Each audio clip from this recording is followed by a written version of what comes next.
আসসালামু আলাইকুম, অলি স্যারের অনলাইন কোচিং এ সবাইকে স্বাগতম। আজ আমরা শর্ট টার্ম ফিনান্সিং বা কারেন্ট লাইবিলিটি ম্যানেজমেন্টের শেষ ক্লাস করব। এর শেষ অধ্যায়, এই অধ্যায়ের শেষ ক্লাস। এর আগে এই অধ্যায়ের অনেক ধরনের অঙ্ক করছি আমরা। আপনারা এখন চাইলে যে নিয়মগুলো শিখিয়ে দিচ্ছি এটার আলোকে বইয়ের যে কোনো অঙ্ক এই অধ্যায়ের, ধরেন আমার সামনে আছে কমার্স পাবলিকেশনের বই, অঙ্ক আছে সি পার্টের 39টা অঙ্ক, সবগুলো ইনশাল্লাহ পারবেন। না পারলে আজকে আপনি কোশ্চেনও করতে পারবেন, ইচ্ছা হলো যে স্যার এটা আমি পারি না, আমাকে এটা বুঝিয়ে দেন।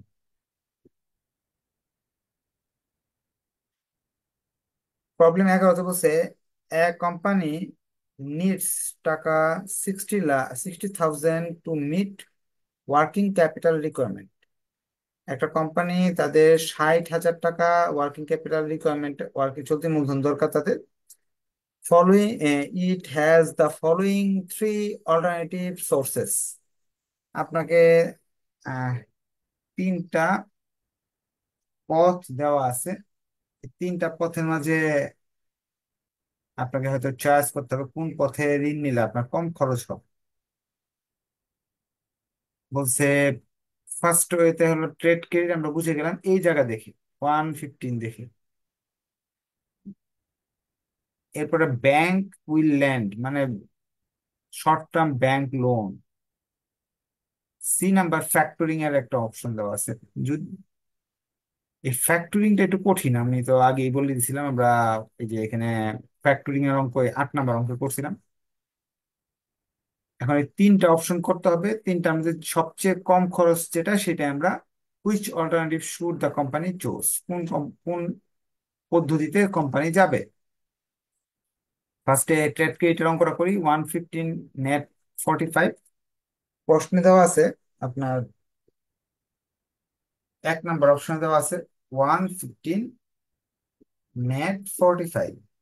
এটার EIR বা EAR আপনাকে বের করতে হবে। বের করার সূত্র 1 - I to the power n, 1 + R n, 1 - -1 × 100। First bracket 1 + I to the power n - 1, first second bracket শেষ, ইন্টু 100। এখানে ট্রেড ক্রেডিট যেহেতু, আমরা জানি যে আয় বের করতে হলে CDR 100 - CDR, এটাকে CDR বলা হয়।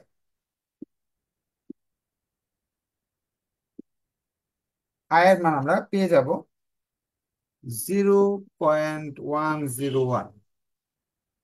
এন এর মান উপরে হবে হলো আপনার 360 CP - DP। এটা CDR, এটা ডিপি, এটা সিপি।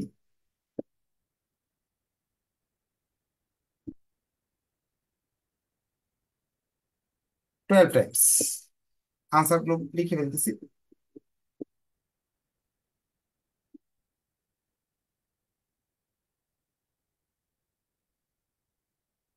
12.82%। না বুঝলে অবশ্যই কোয়েশ্চেন করতে পারেন, স্যার বুঝি নাই, বুঝাই দিবেন ইনশাল্লাহ। ব্যাংক লোনের অঙ্ক করতেছে আমরা। Interest principal minus compensating balance. যেহেতু শেষ ক্লাস, আপনার সব এগুলো পারার কথা। এ ব্যাংক উইল ল্যান্ড, 60,000 টাকা। একজন ব্যাংক আমাদের ঋণ দিবে 60,000 টাকা। প্রিন্সিপাল হলো 60,000, 12% ইন্টারেস্ট, সুদের হার হলো 12%, 15% কম্পেনসেটিং ব্যালেন্স রিকোয়ারমেন্ট, আমাদের জামানত হিসেবে 15% রাখতে হবে। প্রিন্সিপালে আছে আপনার 60,000 টাকা, ইন্টারেস্ট 60,000-এর 12%, 7,200। কম্পেনসেটিং ব্যালেন্স 60,000-এর 15%, 9,000। এই মানগুলো বসাই দিলাম।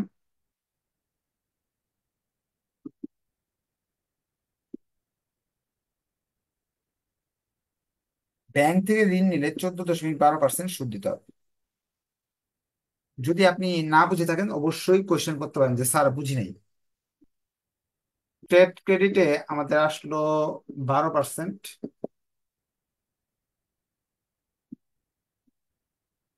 ব্যাংক লোনে আমাদের খরচ পড়তেছে 14.12%। এখন ফ্যাক্টরিং এ যাচ্ছি।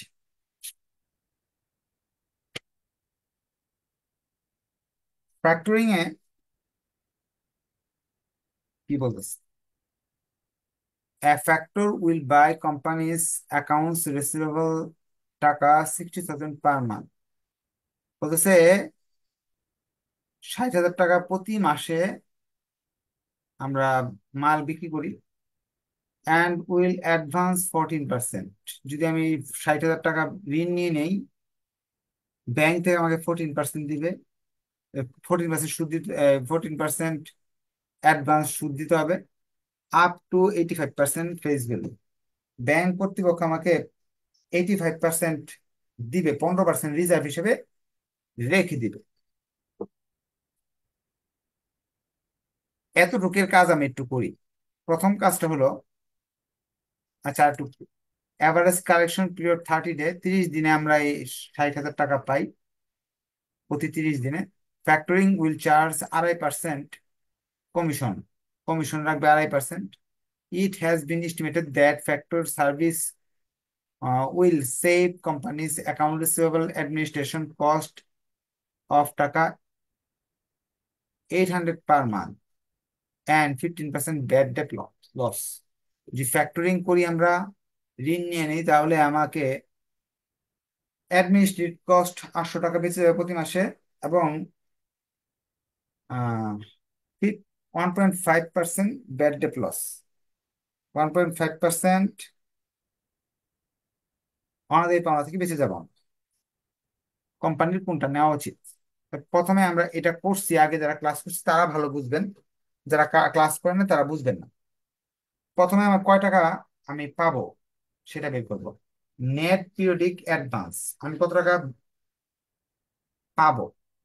অ্যাভারেজ অ্যাকাউন্ট রিসিভেবল 60,000 টাকা প্রতি মাসে,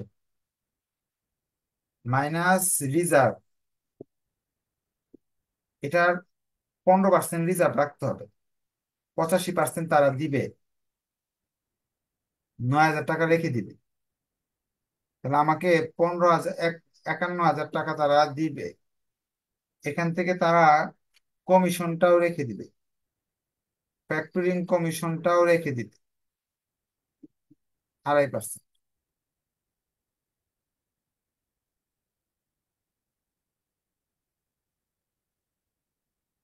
কমিশন যদি তারা 2.5% রেখে দেয়, 1,500 টাকা কমিশন রেখে দিবে। এই 6,000 টাকা, 60,000 টাকা ধরবেন এটা। তাহলে আমি এই টাকাটা পাবো। তারা বলতেছে ইন্টারেস্ট, এই টাকার উপর সুদ ধরতে হবে। যে টাকা আপনি পাবেন সেই টাকার উপর সুদ ধরতে হবে। সুদটা হলো আপনার কত পার্সেন্ট বলে দিচ্ছি, একটু আমরা দেখে আসি। সুদের টাকাটা তারা বলে দিচ্ছে যে আপনি ঋণ নিতে পারবেন, যে টাকা ঋণ নিবেন তার 14% সুদ দিতে হবে। 14% তো আমি লিখলাম, কিন্তু 1 মাসের অঙ্ক আমার, এক দিয়ে গুণ 12 দিয়ে ভাগ, 30 দিন বা 1 মাস। আপনি ইচ্ছা করলে 30 দিয়ে গুণ 360 দিয়ে ভাগ করতে পারেন, কথা একটাই। সেই হিসাবে 578 টাকা আমাকে সুদ দিতে হবে। আমি 48,922 টাকা পাবো। নেট পিরিয়ডিক অ্যাডভান্স আমাকে এটা দিবে তারা, সেই জন্য তারা চার্জ নিবে। কত টাকা খরচ হলো এটা আমরা দেখব। নেট পিরিয়ডিক কস্ট, খরচ কত পড়বে? প্রথম খরচ সুদ, কমিশন আর সুদ। কমিশন হলো 1,500 টাকা, সুদ হলো, এইগুলো আমার খরচ। অর্থাৎ 2,000 টাকা, 2,078 টাকা আমার খরচ। সেভ হচ্ছে কি, অ্যাডমিনিস্ট্রেটিভ কস্ট 800 টাকা প্রতি মাসে কস্ট সেভ সেভ হচ্ছে। ব্যাড ডেট, অনাদায়ী পাওনা, এই যে 60,000 টাকার মাল বিক্রি করলে মানুষ বলে দিছে 1.5% দেয় না টাকা, অর্থাৎ 900 টাকা দেয় না, তাহলে 1700 টাকা আপনার বেঁচে যাবে। তাহলে আপনার মাত্র 378 টাকা খরচ করতেছে, এই টাকা ঋণ নিলে মাত্র 378 টাকা খরচ করতেছে। এখন আমাকে কি করতে হবে, ই এ আর বের করতে হবে। ই এ আর এর সূত্র,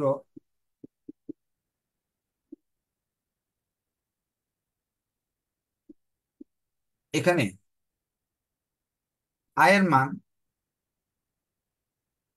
এনপি এনপি সি হবে, এনপি এ না, এনপি সি লিখবো এখানে, আর এনপি এ এখানে লিখবো। তার আসতেছে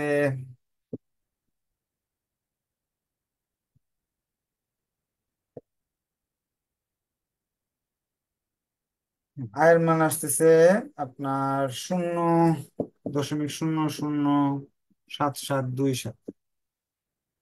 এন এর মান, এক মাস মানে 30 দিন, 360 কে 30 দিয়ে ভাগ করবো, অর্থাৎ 12 বার। এই মানগুলো এখানে বসাবো।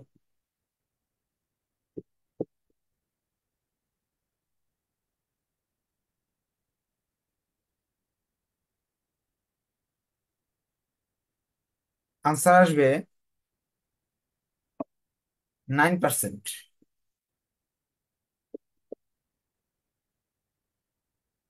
ফ্যাক্টরিং, আপনাদের কাছে যদি কোশ্চেন করি যে কোন অল্টারনেটিভটা নেওয়া উচিত, আপনারা যারা আগের ক্লাস করছেন সবাই বলবেন ফ্যাক্টরিং, যে 3 নাম্বার অপশনটা নেওয়া উচিত। কমেন্টে লিখবেন দা কোম্পানি, কোনো কিছু না বুঝলে এখন প্রশ্ন করতে পারবেন, হ্যান্ড রাইজ করে কোশ্চেন করতে পারবেন। Company will prefer the factoring of account receivable. Factoring টা তারা চয়েস করবে। তাহলে তো যদি, যেহেতু কোয়েশ্চেন নেই, আমাদের এই চ্যাপ্টার শেষ। নেক্সট চ্যাপ্টারে নেক্সট ক্লাসে ইনশাআল্লাহ দেখা হবে। ধন্যবাদ সবাইকে। আসসালামু আলাইকুম।